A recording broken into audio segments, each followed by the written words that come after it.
दोस्तों सवाल नंबर 7 शुरू करते हैं। इसमें दिया है दो संख्याओं के वर्गों का अंतर 80 है। माना पहली संख्या बराबर x, let the first number is equal x, तो सेकेंड नंबर एज्यूम कर लेते हैं y। और बच्चों ये मान लेते हैं कि x बड़ा है y छोटा है, x is greater than y। ठीक है। अब ये कहता है अगर हमने x को बड़ा मान लिया तो हमें प्रश्न अनुसार ये दिया गया, ये कहा गया कि वर्गों का अंतर, दोनों के वर्गों का अंतर, तो ये हो गया X square minus Y square is equal 180। अब इसने कहा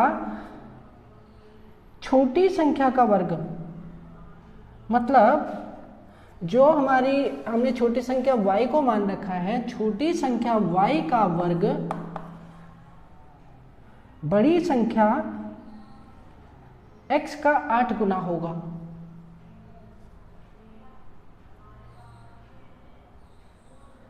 x का 8 गुना, यानी कि y square is equal 8x, तो हमें मिलता है x स्क्वायर, यहाँ पर आ गया 8x माइनस 8x, और इसको हम इधर लाए माइनस 180 इक्वल 0।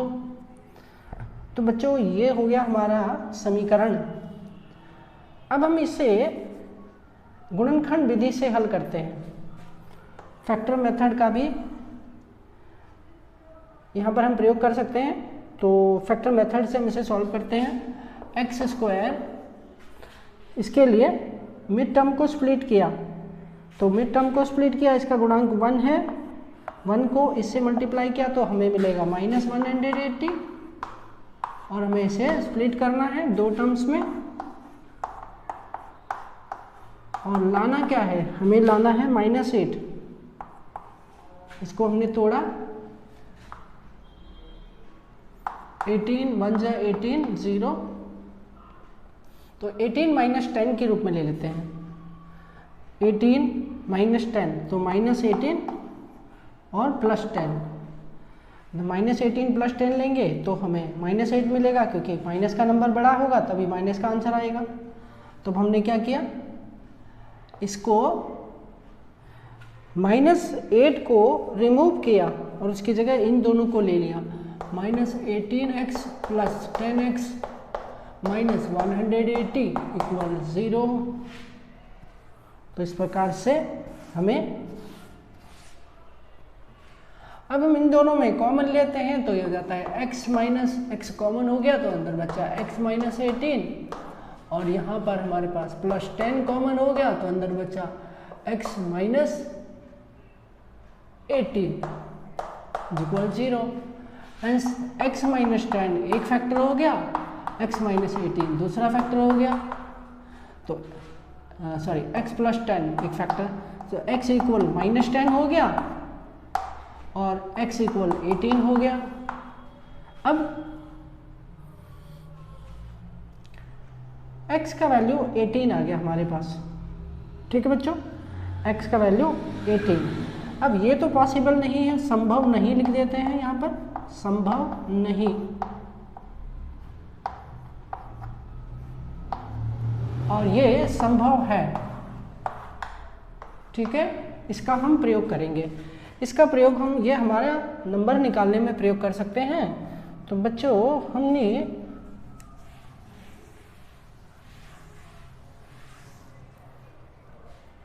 हमने माना था पहली संख्या, तो हमारी पहली संख्या हो गई 18, फर्स्ट नंबर 18, और हमें पता है दूसरी संख्या निकालने के लिए हमें ये लगाना पड़ेगा, y square is equal 8x।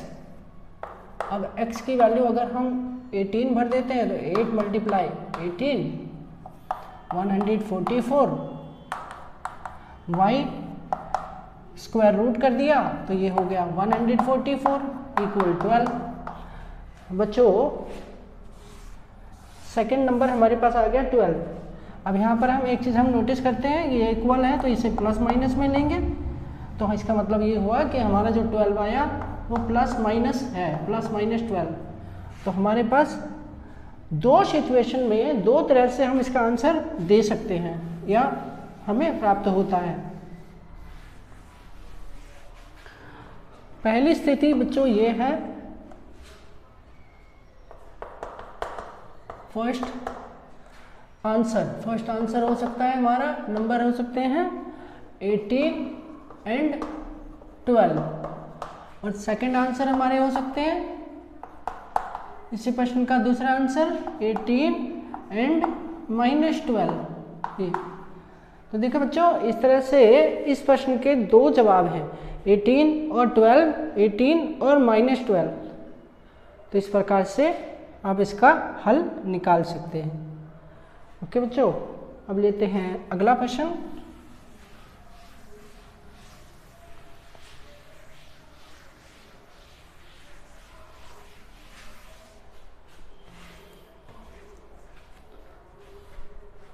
प्रश्न नंबर 8, इसमें कहा है एक रेलगाड़ी एक समान चाल से 360 किलोमीटर की दूरी तय करती है। मतलब एक ट्रेन है जो डिस्टेंस यानी दूरी कितनी तय करती है बच्चों, 360 किलोमीटर, और एक समान स्पीड यूनिफॉर्म स्पीड से इस डिस्टेंस को कवर करता है।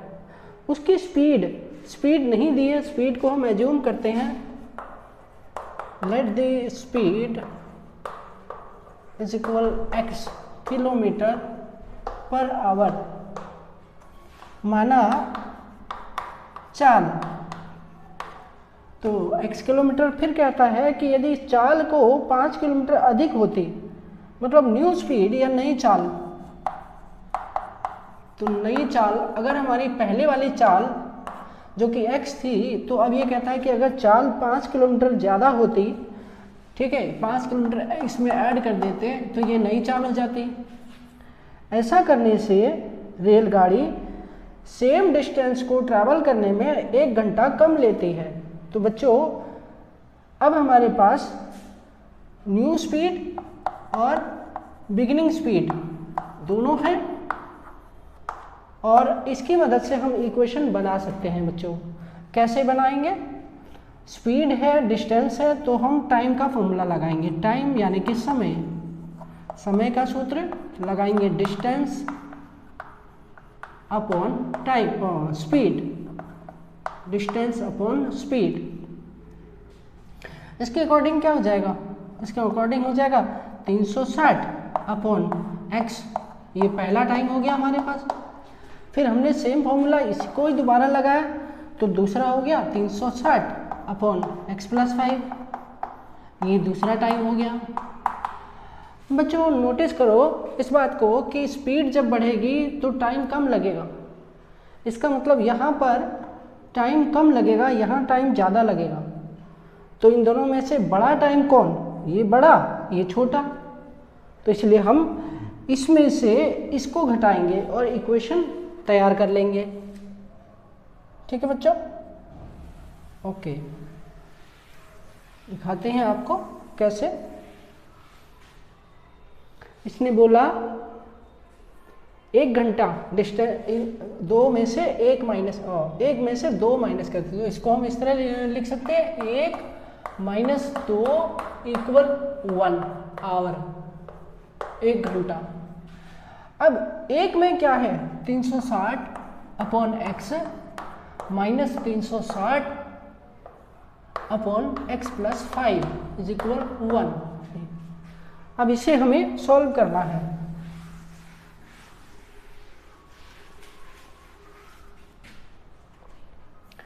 इन दोनों का एलसीएम ले लिया, x × x प्लस 5, डिवाइड किया तो x प्लस 5 आया, 360 मल्टीप्लाई x प्लस 5, और यहाँ कैंसिल हो गया, x बचा तो माइनस 360, x इक्वल 1। अब इसे सॉल्व किया, 360 x 300 से 5 को किया, 5 0 0, 5 6 से 30, 5 3 से 15 प्लस 3 18, और माइनस 360 x अपॉन x से मल्टीप्लाई किया है एक्स स्क्वायर, x से किया 5x। अब बच्चों ये और ये तो कैंसिल हो गए क्योंकि ये दोनों पॉजिटिव है, ये नेगेटिव है और ये पॉजिटिव है, तो इक्वल में 1 रहा। तो इक्वल में 1 रहा तो इसे इक्वल में 1 है तो इसका मतलब ये दोनों बराबर हुए एक दूसरे के। तो हमें क्या मिला, x square equal x square plus 5 equal 1800, ये हो गया। ये हमारे पास बचा, चूँकि ये अपॉन ये दोनों एक के बराबर हैं तो इसलिए ये दोनों आपस में बराबर हुए, तो इसलिए अब इसको इधर ट्रांसपोज करें तो हमें मिलता है एक्स स्क्वायर प्लस 5x और माइनस 1800। अब हम इसको किसी भी विधि से हल कर सकते हैं। बच्चों अब हम इसको सूत्र विधि से हल करते हैं, तो हमारे पास a बराबर आ गया 1, b बराबर 5 और c बराबर माइनस 1800। अब हमने क्या करना है, d निकालना है, b स्क्वायर माइनस 4ac लगाकर, तो b का वैल्यू कितना आ गया, 5 आ गया, 5 का स्क्वायर माइनस 4 मल्टीप्लाई a का वैल्यू 1 और c का वैल्यू माइनस 1800। इसको किया तो ये हो गया 25 माइनस और माइनस प्लस 18 4 72 और 7200, तो ये हो गया तुम्हारा 7225।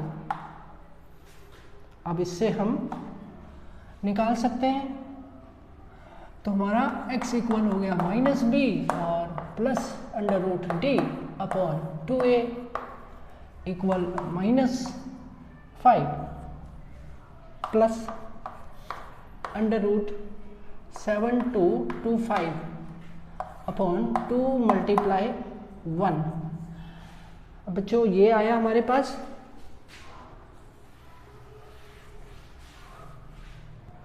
अब हम 7225 का स्क्वायर रूट निकाल लेते हैं।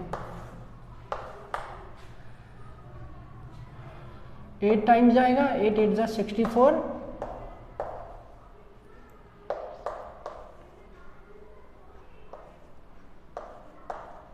8 में 8 प्लस करा 16 हो गया, 5 time,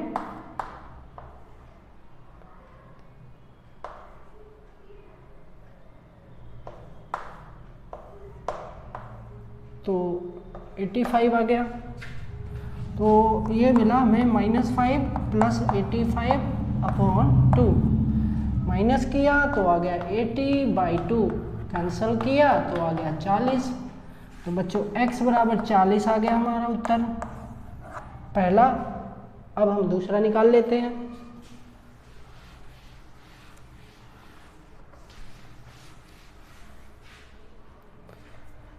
x equal minus B minus under root D upon 2a, value भरें, -5 माइनस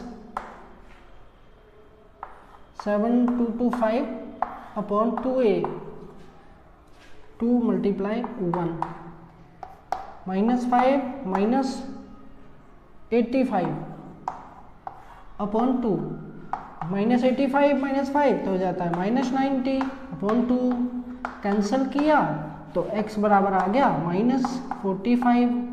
बच्चों ये तो पॉसिबल नहीं है, तो लिखेंगे संभव नहीं, पॉसिबल नहीं है, तो ये हमारा आंसर हो गया x बराबर 40। ठीक है बच्चों, तो x यानी कि हमारी चाल, आरंभिक चाल, जो ट्रेन थी उसकी आरंभिक चाल कितनी थी, initial speed 40 kilometre per hour. और न्यू स्पीड कितनी थी, नई चाल, इसमें +5 कर दीजिए, 45 किलोमीटर पर आवर ये, क्योंकि इसने कहा था 5 किलोमीटर मोर, तो इसलिए ये हमारा इस प्रश्न का जवाब हो गया। ओके बच्चों।